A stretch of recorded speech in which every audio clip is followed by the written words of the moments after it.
So, let's start. Very nice to be here. First time in Slovakia. Very good impression so far. But we talk about electrification. We are committed. We are serious. This is the illustration that we use. We mean that by 2030, 50% of the sales of new trucks will be electric trucks. 50%. That's a global ambition. That means that Europe and other countries need to pave the way. We need to be in the forefront. So in Europe, we need to be above 50%. Currently, we're at 1%. We are starting in the left part of this picture. We are starting with the small trucks. And with small with Scania, it means that it's 18 to 29 tons, distribution vehicles. They have been on the market for a couple of years now.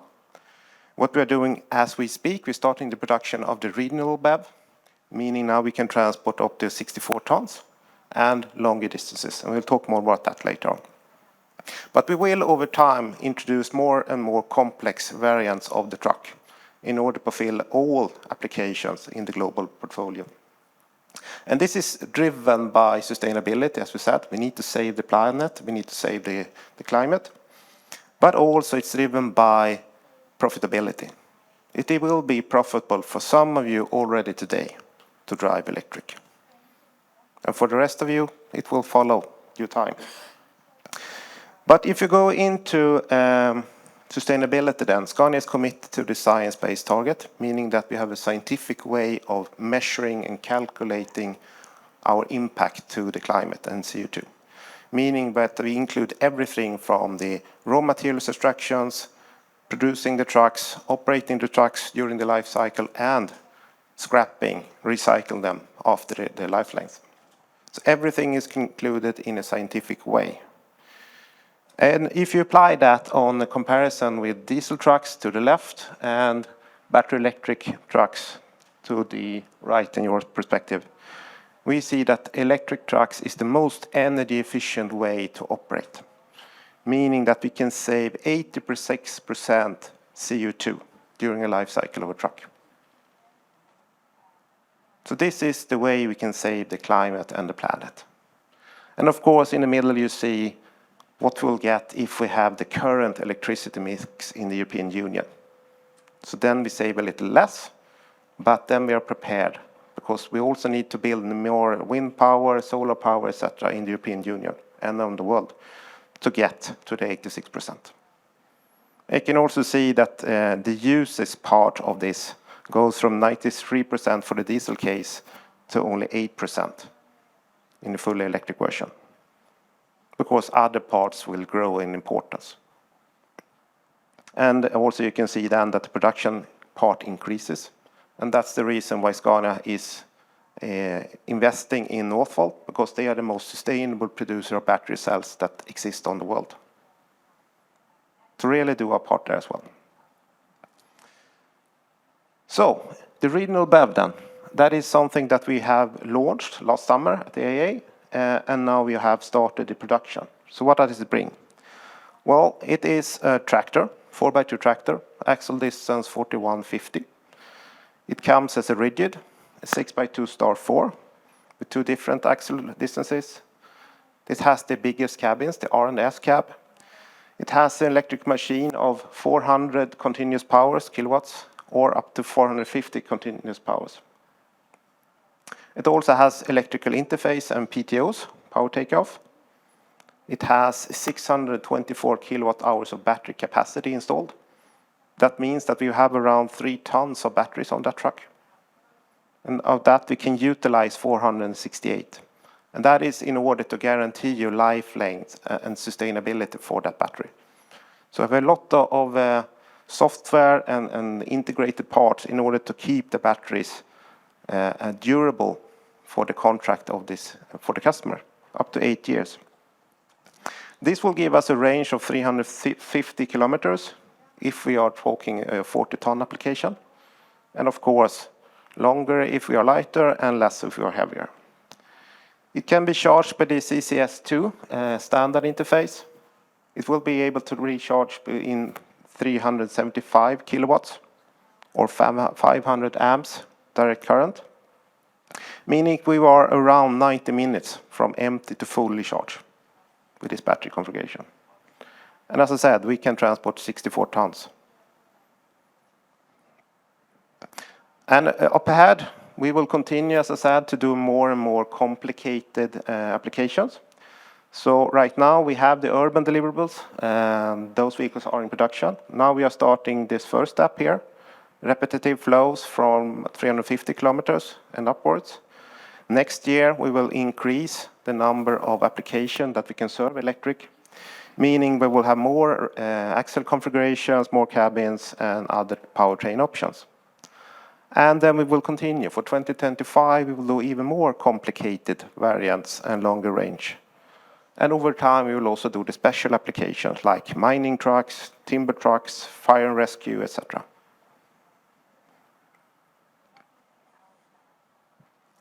But it is not only about the truck. An electric truck without electricity cannot function. So we need an ecosystem around this truck. We need to have the laws and regulations in place. We need to have revenues. We need to have the incentives. We need to have the complete vehicle solution, the R&M contract. But most of all, we need the charging and the energy supply. That is what's new into this ecosystem for us. So we'll deep dive into that, right? And here also Scania can support you. We can tailor-make charging solutions for your needs. So these are some of the examples that we have done in Sweden and Europe as we speak. Really tailor-made solutions for every customer. So you can see we can do buses, we can do small trucks, big trucks, etc. Depots. And what we believe about charging then, I mean for 2030, this is our forecast, how we see it. As the previous speaker said, we believe that you will charge at your depot, where you park the truck overnight. That's the majority of the charging will be done there. But you will also need to charge at your destination, where you deliver your goods to your clients. And you will need to charge sometimes on public places, like the truck stops by the highways. And you can see in the table there that the longer you drive, the more you need to charge at the public stations, and you will charge less at your home base. Quite natural. But all of these are needed. And we will start from the bottom in the table. We'll start with urban applications, now we're going into regional, and then we will go into long haul. Because these infrastructure need to be built as well.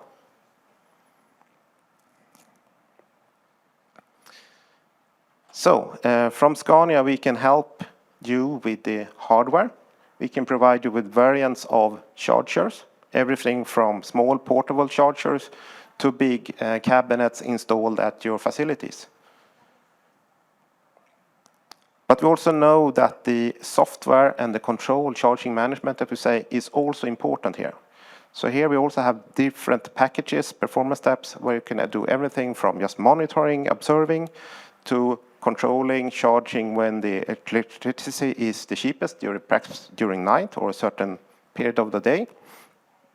To really precondition the truck so that it is ready when you are doing your departure in the morning, for instance. So everything here will be included. And we can also provide you with support, repair and maintenance by ourselves and by partners.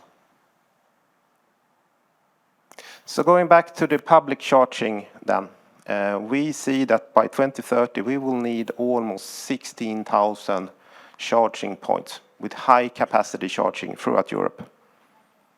That's quite a lot. Scania is currently, or preferably Scania MAN is currently in a joint venture with Daimler and Volvo to build the charging network throughout Europe. And we aim to build 10% of this together to get the market starting. But much more is needed. So every charging point here needs to have more charging capacity than 700 kilowatts. So imagine if we have a truck stop of 100 trucks, it's quite a lot of energy that we aim to push into these vehicles. And once these public charging places are there, you will be able to get support from Scania to find them and to pay. Because right now there's rather complicated. You need to have many apps, many credit cards in order to start charging at these facilities. but that will be supported by the Scania Charging Access. So you could have a subscription through Scania for this as well. Talking a little bit about what I do at work, Scania Pilot Partner. We are there to accelerate the shift, to make things run faster, because we are actually in a hurry in this business. So we work with pilots and we work with partners. So partners could be customers, they could be stakeholders in the ecosystem, transport buyers, infrastructure providers, the society, all of them that are needed. And by pilots, we mean that we do something that is not commercially available yet. It could be a truck, it could be a digital service, it could be a physical service, it could be basically everything that we need to trial. So I will give you some examples of where we are and what we are doing right now. But first, we need to take a look on ourselves and see where are we on the market. This is the typical illustration of how we can categorize a market, any market, and how it reacts to change. So typically, a market starts to change from the left in this picture. They are the so-called innovators, the entrepreneurs. They want to do something new. And they like everything that is new. Sometimes these ideas are great, sometimes they're not. And then there's the part of the early adopters. They want to follow the pioneers and say, this looks nice, I want to try it too. What if this works? Could I increase my revenue on this? So these two categories are the starters for a market. And they are rather willing to share risk, to experiment and adapt and learn. That's their main motivation. But then if you go to the right in this picture, the majority market, this is where most of the market operates today. This is where the diesel runs today. This market is built on predictability, elimination of risks, and minimizing the cost. So here we talk about total operating cost, trying to reduce the fuel consumption for the hauliers, to reduce the cost and make your business run better. And here you would like to have uptime from someone like Scania. You want your vehicles to be operating all the time. You don't want to have any expectations happening. So these two sides of the market are completely different in terms of their logic, how they run. The right side want to reduce cost, and the left side want to increase revenue.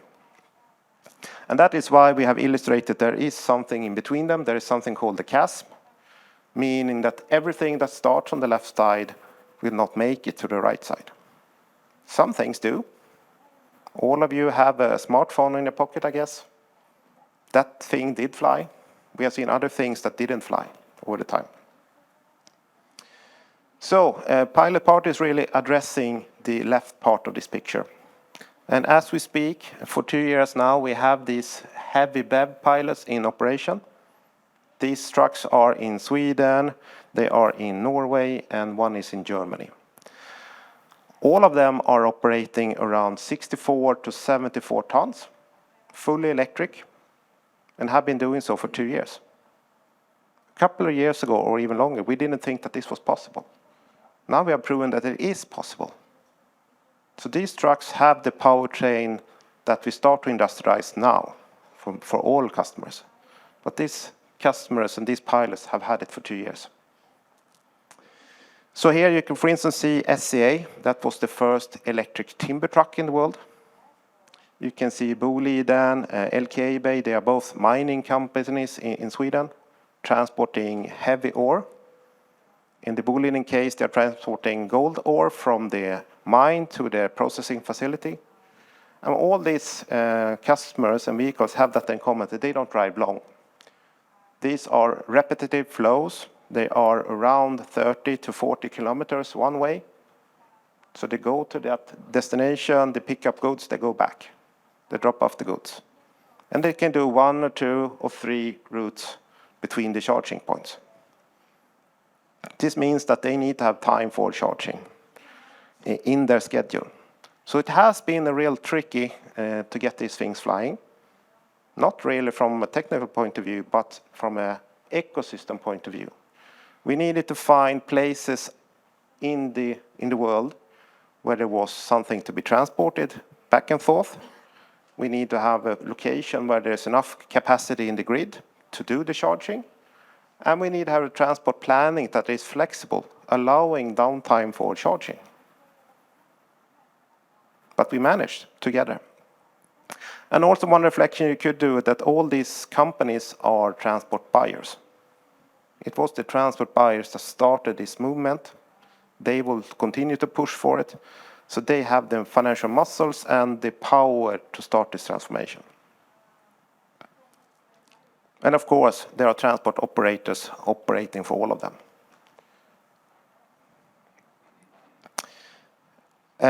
We are also doing pilots for mega charging. And as I said, we need mega charging for the long haulage to really function. So right now we are active in one project in Sweden, where we will do mega charging already next summer. Here we will operate for 2 customers, almost 600 kilometers, fully electric, 64-ton temperature-controlled goods. So right now we are building the first mega charging station in Sweden for this project, with support from the Swedish government in a joint research project. And we're also doing this similar thing in Germany, together with the HOLA project. And here we also have competitors in that same consortium, and we have infrastructure providers as well, to see how does it make sense in Germany? How difficult is it to build these charging stations? How much time does it take? When can we expect this to happen? But I can assure you the trucks will be ready first. We are also doing fuel cells in my team. So we will actually develop and produce and deliver fuel cell trucks. The first one will go to Switzerland, where we have signed contracts with customers. It will be based on the new electric truck from Scania. We will remove some batteries and install the fuel cell instead. The fuel cell will come from Accelera.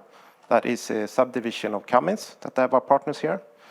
We are aiming for a 700 bar tank system to carry around 60 kilograms of hydrogen. We're giving a typical 40-ton application a range of 1,000 kilometers. So this is doable. Of course, we need the fuel cells, we need to have a powertrain, we need to have the batteries, but those things we already have. So here we are working together with ecosystem and partners to figure out what will the cost of this technology be, what will be the cost of green hydrogen, when and where will it be available. But as I said, to wrap it up, this transformation to electrification really starts with the recurring flows. And it starts with stakeholders that are ready to adapt their operation. We need to have a transport buyer that puts sustainability first, not only looking at reducing their costs. And we need to have logistics that allow time for charging. And we need to have a place where it exists enough power to do the charging. And of course, all of these things will grow over time, but this is where we can start, here and now. So.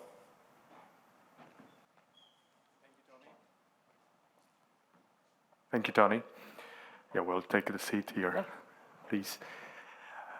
This is actually good timing. Yesterday, late evening, the new regulation was actually approved by the Council, European Council, which would decrease, the regulation speaks about decreasing CO2 emissions for the heavy-duty vehicles. So if we get this stand next week in the Parliament, I think that at least 65% of the CO2 emissions from trucks should be reached until 2035, so minus 65%, and 90% by 2040. So I think all these topics are very relevant and with good timing. Ak máte nejaké otázky, neváhajte, máme mikrofón, ktorý príde k vám, kľudne sa prihláste. Just to comment that, you asked if Scania is committed. Yes, we are committed, but we also feel that the European Union is really also committed. They are strongly pushing for sustainability in both electrification and fuel cell and hydrogen. Absolutely. So zero emission not only from OEMs, but I see many users actually are switching to zero emission, and obviously electric powertrain is number one. It's either batteries or hydrogen, but it's still electric powertrain. But let me ask you the first question. How feasible is actually going full electric? When do you think this will happen? What is the timeline if a corporate decide to go full electric? When will this happen? I mean, it depends. How do you mean fully electric? Do you mean 100% of all trucks? Is that what you mean? Well, it is feasible if we adapt on the other side. We need to adapt the routes, the transport operations, and how we plan and how we think around transportation.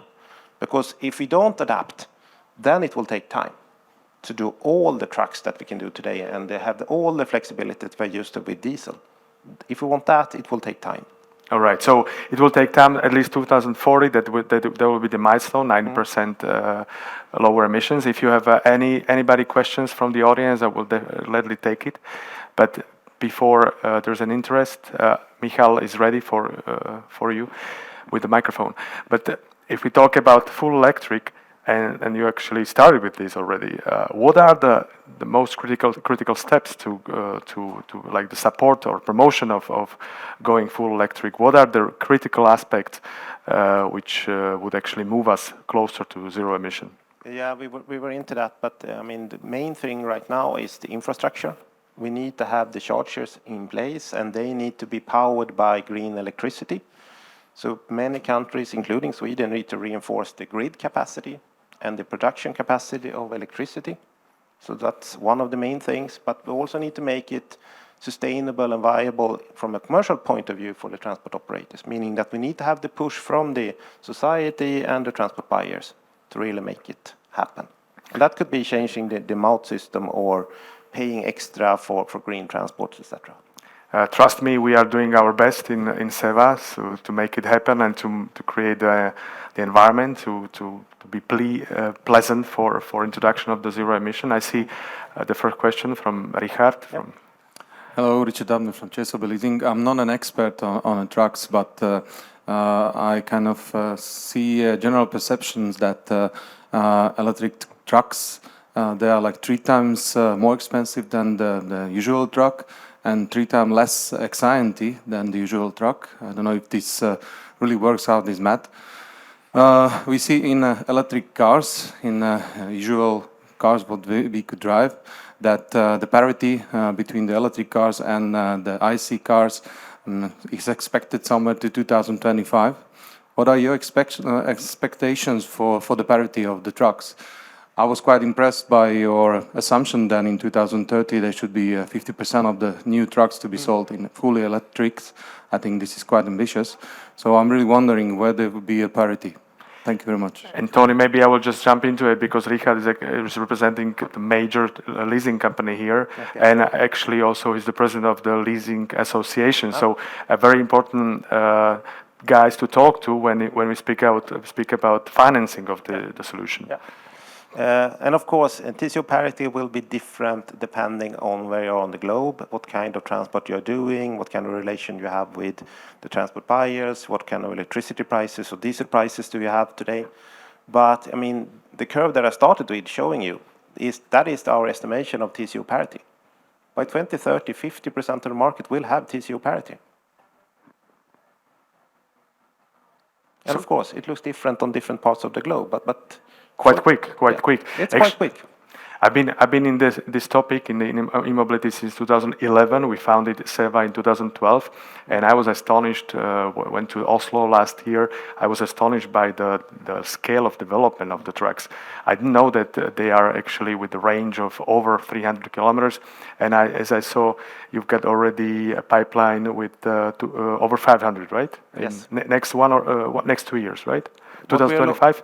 What we are launching right now has 600 kilowatt hours of battery capacity, giving a range of 350. But of course, we can improve that as well.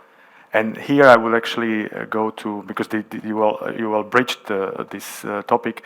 Here I would go into megawatt charging, right? Yes. Which is essential if we want to provide the services for the long haul, right? Yes. And megawatt charging, we see the first pilots. We also talk about megawatt charging here, the hubs. first 3 to 5 hubs in Slovakia next couple of years. How important are they? I know you do a lot with the Milans, with the consortium, and back in 2017 we started with Ionity for regular cars. Now we talk megawatt charging with hubs, with the same system, right? Yeah. Yeah, I mean, megawatt charging is really crucial for our strategy. We could, of course, install even more battery capacity on the truck, meaning that we can drive longer distances without charging. But then the truck will be so heavy that you will have difficulties to transport any goods. So we prefer that if we have megawatt charging, we can have smaller batteries, you can recharge quickly, and you'll be back on the road again. Because all of you need to take the 45 minutes break during lunch. So if you can utilize that to charge, you don't have any additional downtime. You will have enough capacity to continue the rest of the day. So that's really the plan. They are crucial. Actually, this is what we are explaining in our dedicated report on electric heavy-duty vehicles, because normal standard is you drive 4.5 hours and then you need 45 minutes of break, right? And this is the break when you can stop for charging. Yes, and exactly. But when you talk megawatt charging, how big is the capacity, the connection capacity at the hub? Normally, as you said, the pilot is already online, deployed. So what is the total capacity of the hub? I mean, it depends on the size of the hub, of course. I mean, right now we are building the first stations, and that will be 1 mega charger per location. And then, of course, we need to prepare them as well in order to scale and install more chargers over time. Luckily, that's not our main objective to do it ourselves. We prefer if other partners will do that, but we need to work together with forecasts, etc., to really make this happen. Yeah, tens of thousands of chargers. We saw it on the graphics. Richard, do you want to add something? Yeah, nobody's asking, and I'm curious. So sorry to having another question. You're welcome. I see that for the regular cars, the world has decided to go fully electric, and we see that the batteries are winning the war. I see that within the trucks there are still two alternatives: fuel cells and also batteries. What's your opinion? What will be the future technology? Which will be the winner? I mean, it's really difficult to say. As we see it right now, batteries, as I said in the beginning, it's the most efficient way to transport goods and really convert energy. So we hope that will win for the climate's sake. But we cannot eliminate other technologies like fuel cells or e-highways, dynamic charging, or even battery swapping. All of these technologies are still in the race. And I believe for a decade or two, we will have multiple technologies competing on the market. So maybe by 2040 or 2050, we will know what the new standard will be. What will be the next diesel engine?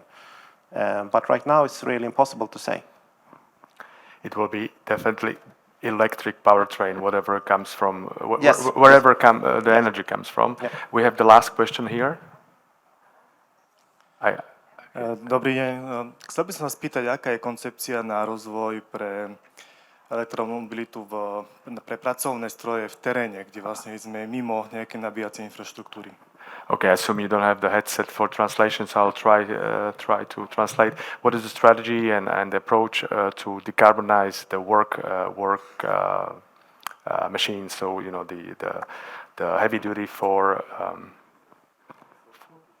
what? Oh, these are off-road. Yeah, this is what we call off-road. Yeah. So I mean, for off-roads, I show you in the picture, they are probably the last things that we can do because they are really complicated in their configurations. There is very little space to install batteries the way they look now. So maybe here we need to do some redesign together with stakeholders to find a new type of vehicle or a new type of transport for this. So it will be complicated. It will take time. Michal, you have another question? Okay, Mario. Hello, everybody. My name is Mario, representing one of the company that supplies infrastructure. I would like to ask you, because of the you have shown, definitely is coming in part of Europe, not ours. What is the plan of your pilot program in our country, especially Slovakia or Czech Republic, which is close? We are very small. We always at the back of the chain. And how we can be integrated, and how we can be the pilot. So, good question. We had a discussion with the Scania team yesterday about that. But of course, we are not eliminating anything. We need to look on all the markets, all the aspects to see where do we make most sense, where do we get most bang for the bucks right now. But we also realize that we need to have the basics in place. We need to have support from government, we need to have support partners for infrastructure, we need to have transport buyers. So we really need to create these preconditions for this to happen. And then it's possible.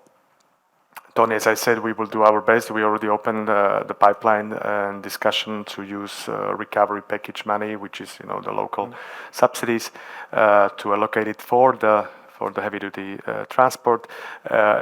Our good example is our neighbor Austria, so we will do our best to push this through, at least for some pilot applications. I think we could talk a lot together. Unfortunately, the biggest enemy is the time, as always. Anybody who wants to see these trucks and vehicles live, just go outside on the parking lots. There are at least 1 or 2 Scania trucks standing and waiting for you. So thank you, Tony. Don't go too early, because we will have another exciting presentation right after I say thank you to Tony, and Thank you thank you having me. for your remarks and My pleasure. intervention.